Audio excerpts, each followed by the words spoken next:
Yes, you read the thumbnail correctly. It's 2026 and we want a change in our life. And we don't know where to start. My best advice will be to you is to just start that which you want to start. For at the end of the day, you won't truly be ready for it. But if you wait way too long, in the long run, you might actually never start. Mindset.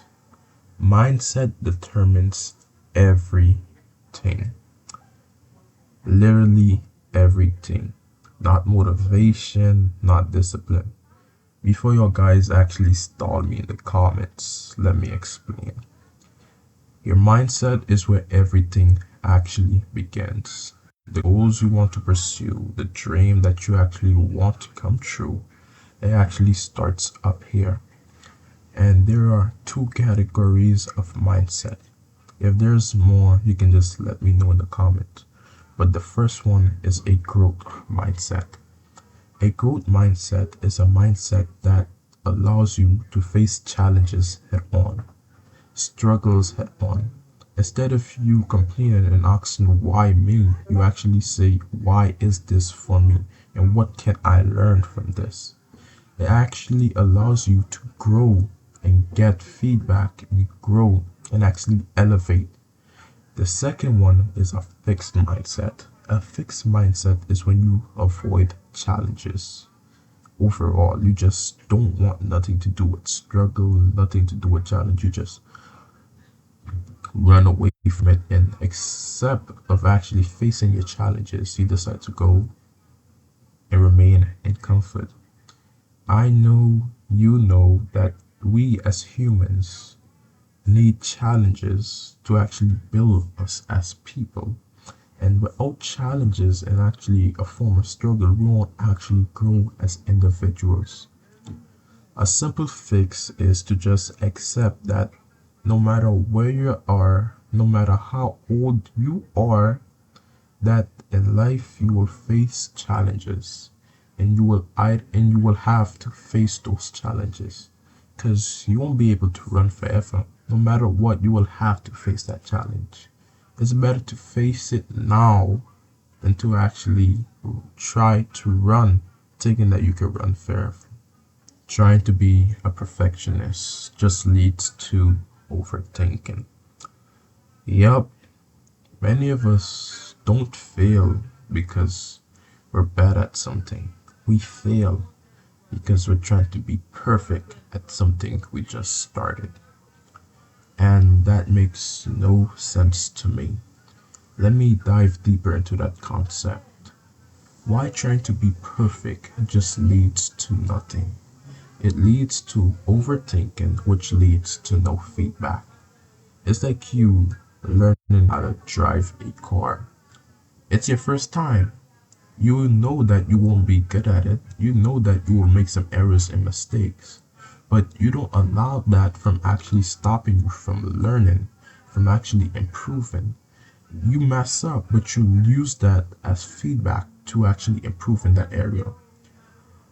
Trying to be a perfectionist only make you focus on to be perfect no matter what, to just be perfect.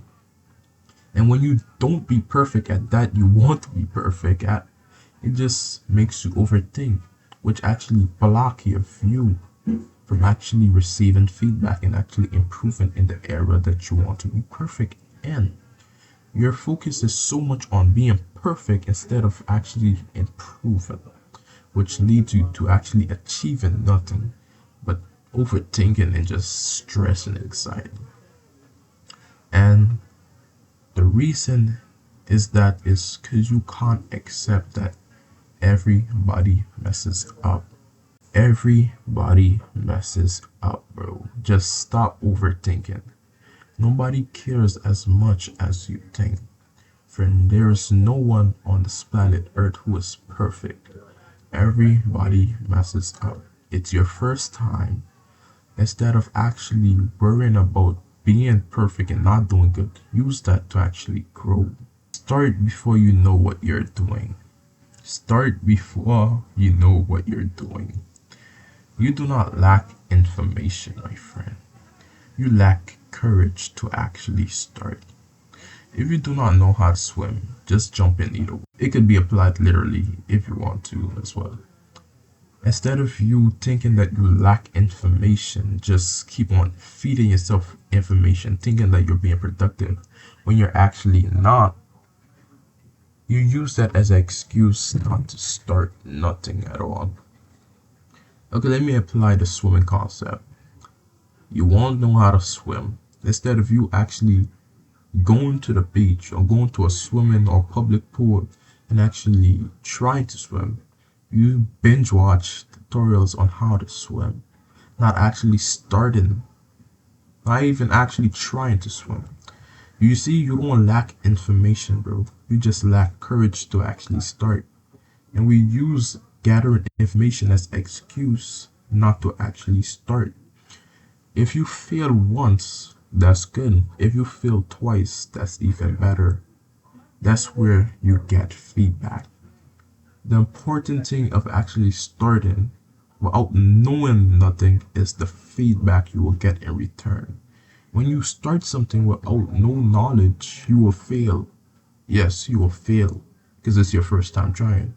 But that failure gives you a form of feedback where you can learn off and actually improve. And if you fail twice again, that gives you more feedback to improve in that area, which actually improving your understanding of that you're actually starting. But if you don't start at all, if you just try to avoid it, if you try to just use information, gathering information as an excuse not to start, or even if you allow your mindset to just stay as a fixed mindset, you won't start nothing. And if you don't start anything, you will just remain the same. You don't want to remain the same. I know I don't want to remain the same. Just actually start. Collect as much feedback as possible. Because without feedback, you won't actually grow. Everything I just said means nothing if you don't actually act on it. And that's the end of the video.